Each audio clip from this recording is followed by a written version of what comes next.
Bonsoir à tous, merci de nous rejoindre. Alors cette semaine, dans le kiosque, vous allez découvrir les œuvres du sculpteur Lieuphane exposées dans les jardins du château de Versailles.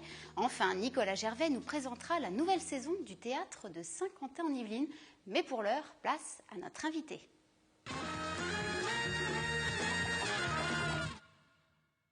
Si je vous dis Féfé, Kezia Jones, Eiffel ou encore Jennifer, vous ne voyez a priori pas de point commun entre ces chanteurs et pourtant, ils en ont un. Notre invité a saisi d'eux quelques instants d'émotion. Bonsoir Julien Duhem. Bonsoir. Alors vous êtes auteur-photographe ignimontain et vous présentez donc du 21 juin au 29 à la Maison Félix de Montigny-le-Bretonneux une exposition de photos de concert. Alors est-ce que vous pouvez nous donner un petit peu l'origine de cette exposition? Comment est née l'histoire de cette exposition? Cette exposition, elle a démarré il y a plus d'un an. J'ai déposé un dossier à la mairie de Montigny pour une exposition à la Maison Félix. C'était en mars de l'année dernière, avec un créneau qui est tombé synchronisé avec la fête de la musique. Donc voilà, vu que ça fait un certain nombre d'années que je fais de la photo de concert, c'était l'occasion de présenter mes clichés et de revenir un petit peu sur cette démarche. Alors justement, quelle est cette démarche artistique? Expliquez-nous. Alors, dans la photo de concert, il y a toujours un aspect technique un petit peu compliqué. On doit beaucoup jouer avec la lumière et c'est quelque chose qui me plaît énormément. C'est-à-dire arriver sur une scène où il y a beaucoup de choses qui se passent, ça va très vite, il n'y a pas beaucoup de lumière. Et comment arriver à capter un petit peu les sensations qu'on peut avoir quand on écoute la musique. Justement, comment est-ce qu'on arrive à capter à un instant un portrait comme ça là, d'un artiste? C'est permet de traduire une émotion. Ouais, c'est arriver à déclencher au bon moment, ouais. à avoir le bon instant, et puis arriver à jouer avec l'environnement pour isoler un artiste sur scène, par exemple, montrer une foule ou un groupe dans son ensemble, et puis choisir les photos sur lesquelles on va avoir l'impression que se dégage la sincérité de l'artiste, ce qu'il a voulu donner à son public pendant son concert. Pourquoi les concerts? Pourquoi les chanteurs en concert? Des opportunités en fait. Moi j'adore la musique et j'ai pas mal pratiqué les concerts. En développant ma démarche photographique, j'ai pu concilier les deux. Vous faisiez plaisir tout en abordant une démarche professionnelle. C'est ça, ouais. Et puis parce que c'est l'occasion de voir des artistes qu'on aime bien, d'arriver. Il y a toujours une grande satisfaction quand un artiste va aimer notre photo, va nous faire un retour positif dessus, parce que ça veut dire qu'on aura vraiment réussi à montrer, saisir un instant de ce que lui donne sur scène. Et ça, c'est toujours très, très satisfaisant. Qu'est-ce que représente alors justement cette série de photos pour vous? Alors, dans cette série, donc, l'exposition qui s'appelle Les émotions musicales, j'ai essayé de mettre ensemble des photos qui justement montrent les émotions que peut procurer un artiste. Il y a toujours un échange dans un concert. Il y a un artiste qui donne et puis il reçoit l'énergie du public. Donc, qu'est-ce que lui va réussir à donner à son public, essayer de figer ces instants. Il y a certains portraits où les artistes ont les yeux fermés parce que on sent qu'ils sont un peu isolés. Je pense qu'il y a un moment où ils oublient ce qui se passe autour, ils donnent de la voix et voilà. Et j'ai fait une série qui fait partie de l'exposition qui s'appelle Amplifie-moi, où j'ai isolé des artistes avec juste leur micro dans une certaine intimité en noir et blanc pour essayer de se focaliser là-dessus. Est-ce que vous pouvez nous rappeler votre parcours de photographe? Qu'est-ce qui vous a amené finalement à vous tourner vers la photographie? La photographie, alors mon père, c'est le premier qui m'a mis un appareil dans les mains quand j'étais adolescent. Un réflexe? C'était un vieux Contaflex, un vieil appareil argentique que j'ai toujours, que j'utilise beaucoup moins maintenant. Mais et puis, j'ai toujours été passionné par tout ce qui était art graphique. Donc j'ai vraiment réussi à trouver dans la photo une manière de développer ça. J'aurais rêvé d'être dessinateur, mais j'avais pas le talent pour. Et puis j'ai continué, j'ai fait des études d'optique, je démontais des appareils photo en TP. J'ai un ami qui s'occupait du labo photo du lycée. Donc je fais du développement à l'argentique à l'époque. J'ai un peu laissé tomber. J'y suis revenu avec le réflexe numérique. Toujours mon père qui m'a prêté le sien en 2009. Et là, je suis vraiment rentré dans une démarche pour faire de la photo et non pas faire uniquement des photos. C'est-à-dire travailler chaque photo, essayer de les.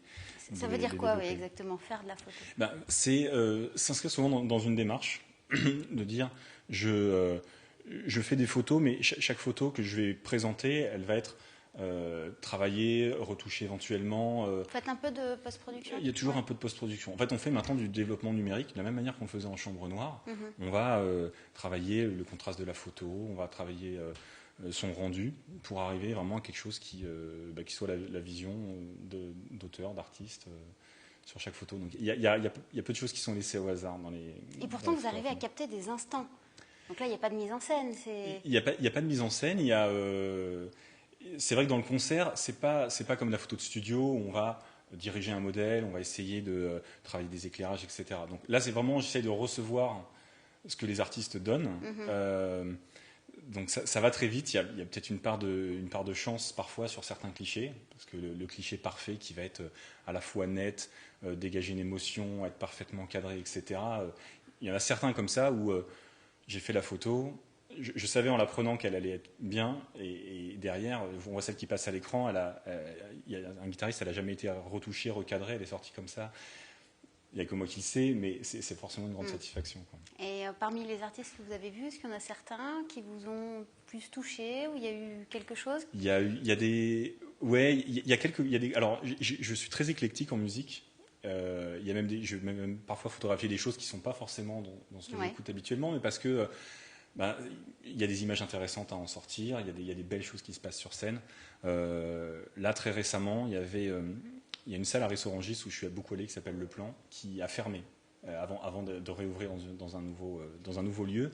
Et le concert de clôture, c'est FFF qui jouait avec Marco Prince. Et ça a été un concert assez magique parce que voilà, c'était le dernier concert dans cette salle, ils ont tout donné, il y avait une ambiance. Et c'est ces instants-là où on apprécie à la fois la musique, on apprécie le visuel, et les photos qu'on en sort sont de belles photos qu'on aime bien. Et ça, vraiment, c'est la synthèse un peu magique, quoi. Est-ce que vous auriez aimé faire des concours?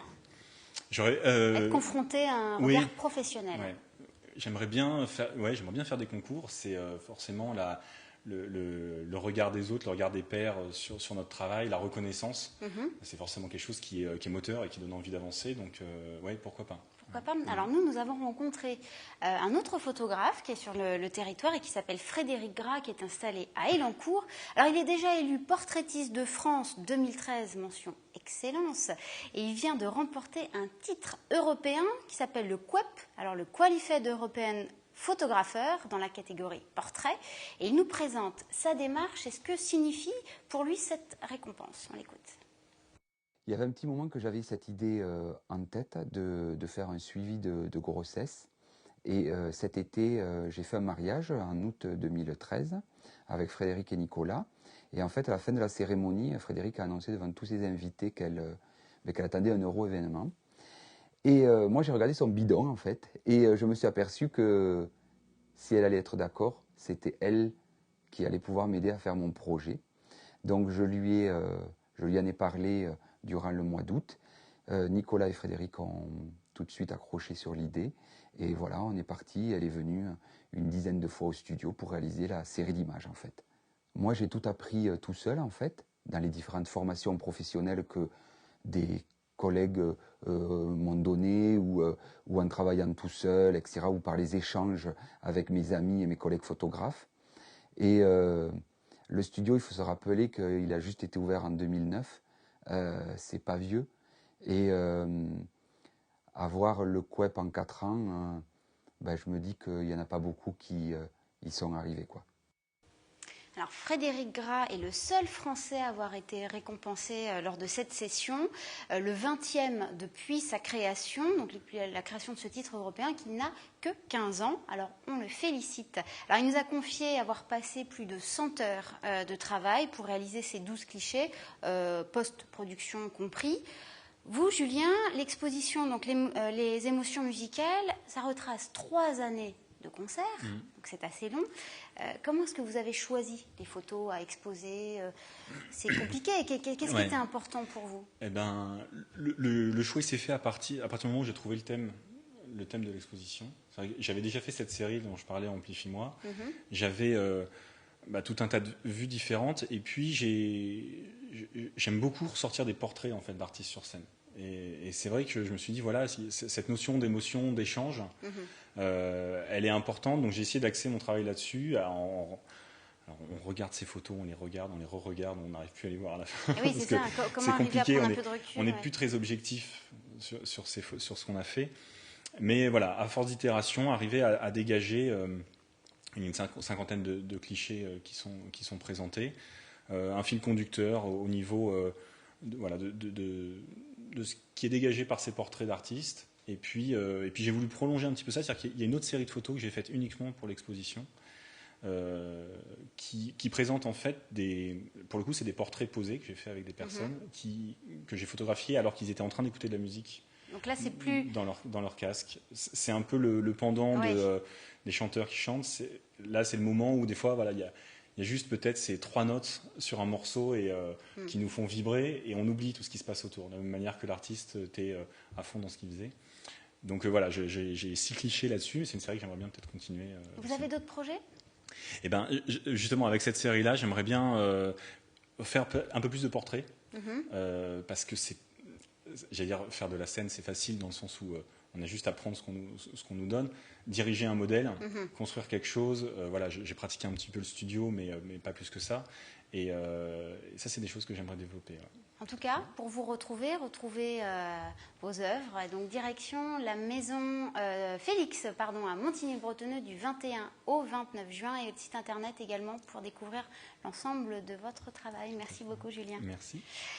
L'occasion de sa traditionnelle exposition d'art contemporain, le domaine du château de Versailles invite cette année le sculpteur Li Yufan.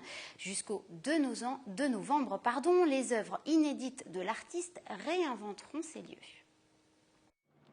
Monumentale, l'arche métallique du sculpteur Li Yufan, tel un arc-en-ciel, surplombe la grande perspective du château de Versailles.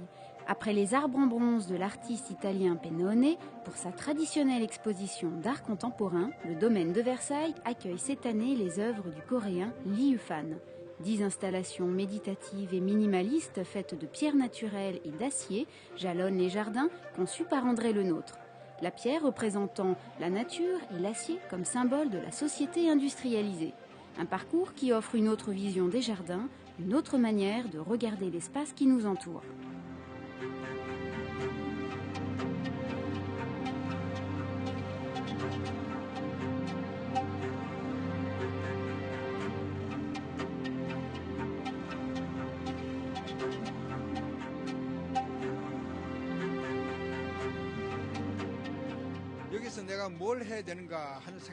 Sans parler de son histoire, le jardin est si parfait, un peu trop parfait.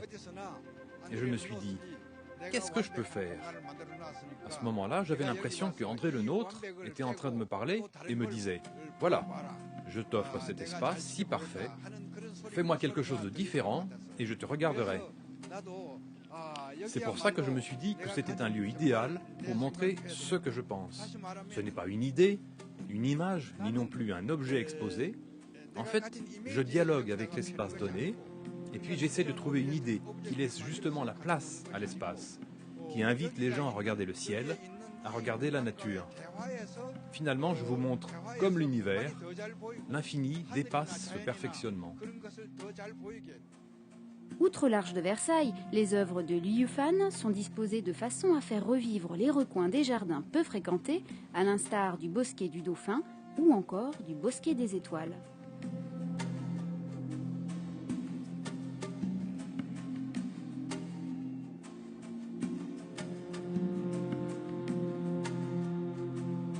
Le sculpteur rend également hommage à André Lenôtre avec une tombe installée dans le bosquet des Bains d'Apollon, habituellement fermé au public. Les œuvres de Li Yufan rythmeront le parcours de visite jusqu'au 2 novembre.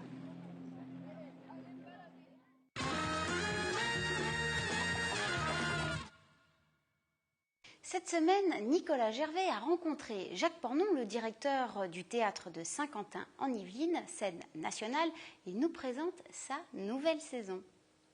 Aurélien Bory, Joël Pomera, le retour du Cirque Plume ou encore Philippe Decoufflé. Autant de grands noms qui seront à l'affiche du théâtre de Saint-Quentin-en-Yvelines la saison prochaine. Une saison que nous présente son directeur Jacques Pornon. C'est par là. Non, c'est par là, pardon.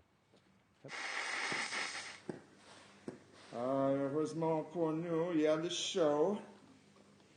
Et comme dit Junior, the show must go on. Junior!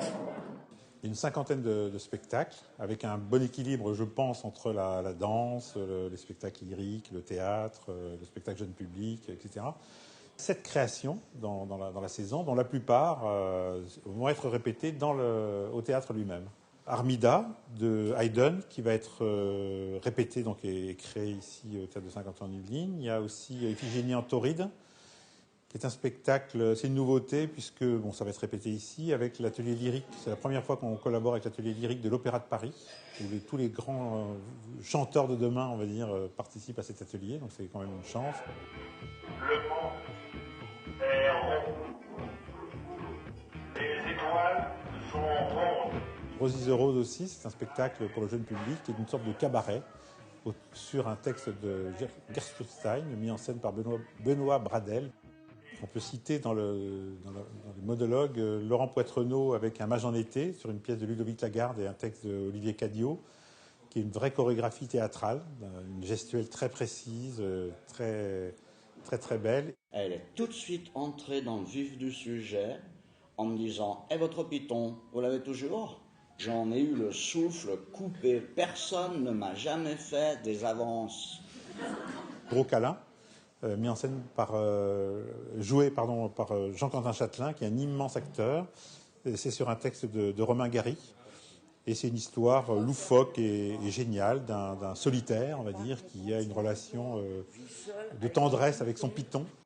Parce qu'un python s'enroule autour de vous et vous serre bien fort la taille, les épaules, et appuie sa tête contre votre cou. Vous n'avez qu'à fermer les yeux pour vous sentir tendrement aimé.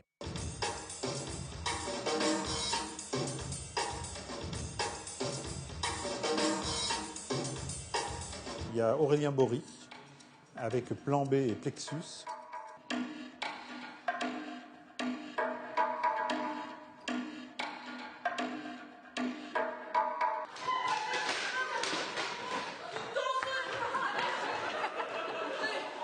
On a un parcours avec Olivia Granville, chorégraphe, qui va présenter le cabaret discrépant au théâtre de Saint-Quentin-en-Yvelines. Puis il y a aussi un projet avec des amateurs qui s'appelle Foule, qui aura lieu en plein air. Alors t'es qui? Je suis qui? T'es qui, dépêche-toi? La fée. La fée de qui? Bah quoi, la fée de qui? La fée de toi, t'as fait quoi? Bah fait quoi? J'ai une fée, moi. Eh ben oui, ça arrive. Et c'est comme ça, une fée. Eh oh, dis donc, tu me connais pas encore. En collaboration avec le Bélébat, Joël Pomera, qui présentera donc la fabuleuse histoire du commerce au théâtre du Bélébat à Guyancourt. Et puis Cendrillon, formidable pièce qui sera présentée au Grand Théâtre, dans la grande salle du théâtre. C'est la réalité qui nous arrive, c'est pas un rêve. Voilà, crétine! Pour un soir, on va côtoyer des rois et des princes et tous les personnages importants de ce pays. On va devenir l'égal de ces personnes pour un soir. On peut citer Sonia Villers-Atherton qui ouvre la saison. Donc ce sera peut-être la 4e ou 5e apparition de ces dernières années, dans une création, un hommage à Nina Simone, dont j'attends beaucoup, parce qu'elle va rendre hommage à la musicienne incroyable qu'était Nina Simone. On a effectivement Decoufflé qui revient avec une forme cabaret qui raconte la création d'une comédie musicale. Alors il y a évidemment des grands classiques. On a parlé de La Mégère apprivoisée avec Philippe Torreton et Laetitia Deutsch, qui est une révélation du cinéma de ces dernières années.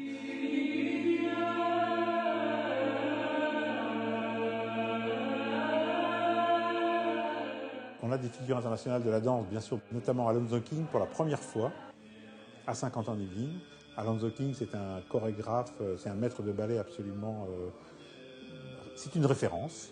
On a aussi les chorégraphies de Forsythe, William Forsythe, qui vont être données par le ballet, un des plus prestigieux ballets en France, le ballet de l'Opéra de Lyon.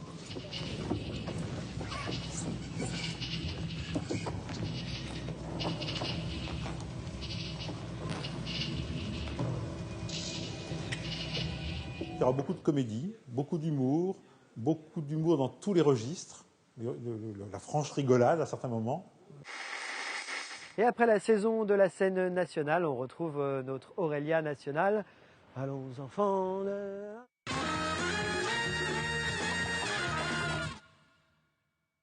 Alors cette semaine, dans notre chronique cinéphile, c'est Cyril Haddad, projectionniste à l'espace Philippe Narey des Clés-sous-Bois, qui nous livre son coup de cœur. Cette semaine, notre coup de cœur est le film de Best Offer réalisé par Giuseppe Tornatore. Virgil Oldman, incarné par Geoffrey Rush, est un commissaire-priseur de renom. Véritable institution dans le milieu de l'art et misogyne assumée, il n'a de relation intime qu'avec la collection de tableaux qu'il a constituée secrètement au cours des années. Lorsqu'une cliente lui demande une expertise mais n'accepte de lui parler qu'au téléphone, Virgile est piqué d'une curiosité et ne peut se résoudre à laisser tomber l'affaire. Quand il la voit pour la première fois, il tombe violemment sous son charme. De retour au cinéma après une longue absence, le réalisateur de Cinéma Paradiso renoue avec l'un de ses thèmes favoris, l'amour de l'art. La mise en scène est très raffinée. Tornatore offre à Geoffrey Rush l'occasion d'une interprétation intense et élégante. Le film est proposé en version française et en version originale et est à découvrir cette semaine à l'espace Philippe Narey.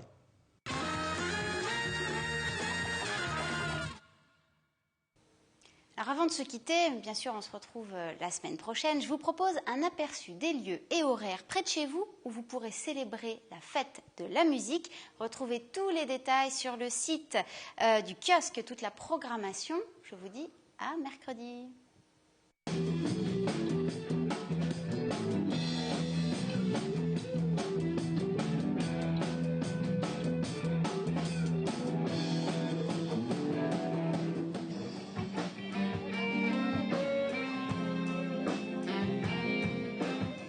C'est des...